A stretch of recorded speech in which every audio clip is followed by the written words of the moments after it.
If you already understand object-oriented programming, I hope that you'll listen to my explanation, which is going to contain perhaps some generalizations and some statements that are not technically precise, because I'm trying to convey some ideas in an understandable way rather than a technically perfect way.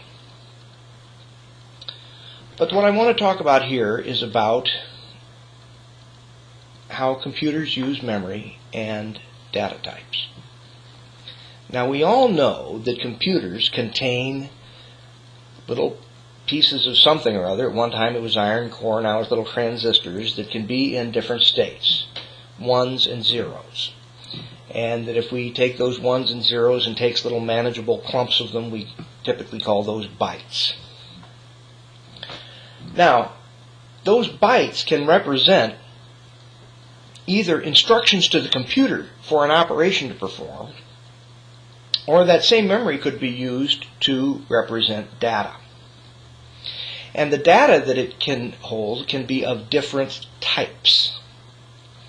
So we had the idea of integers, dates, strings, that sort of thing. And as I've mentioned, those types can be broken down more finely into other characteristics that I just don't want to go into now because it's not relevant for understanding the point I'm trying to make.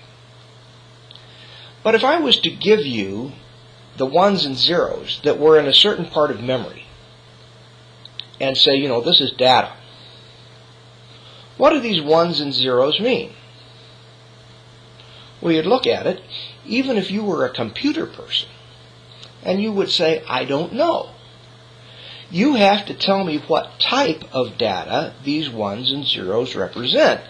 Because, for instance, if I have a byte and it is an integer, this might be the integer 65.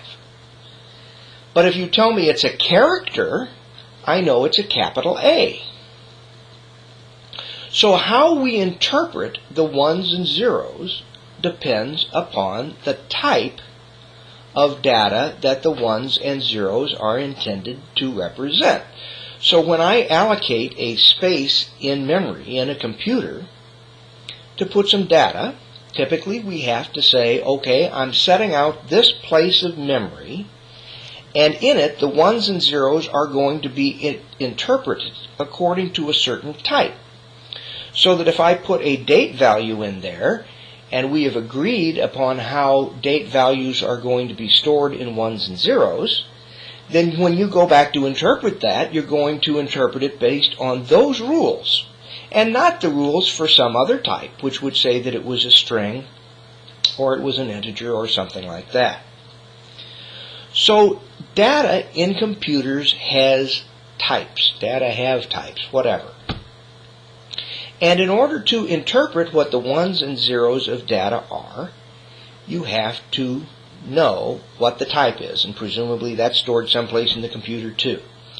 When we allocate memory for a piece of data, the computer goes and, as I say, chops out. That's not a literal representation, but it chops out a little piece of memory, and it says, aha, this is a piece of memory that is going to be interpreted according to the rules for this type of data.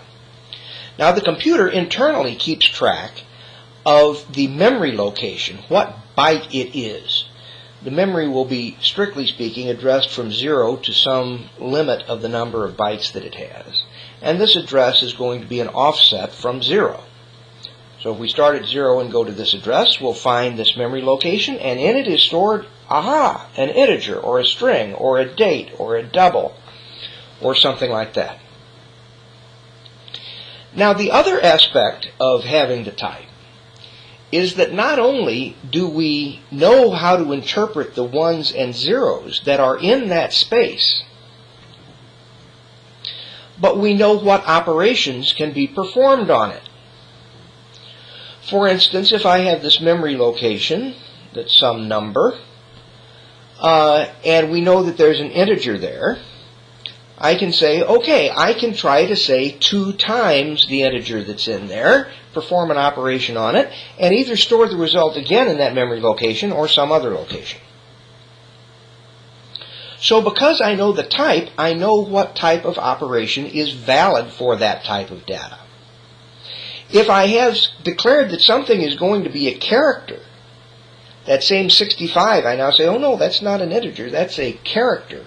And I know it's a capital A.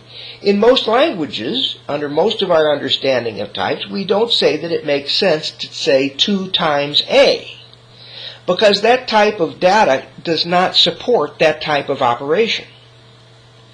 So there are two very important concepts here.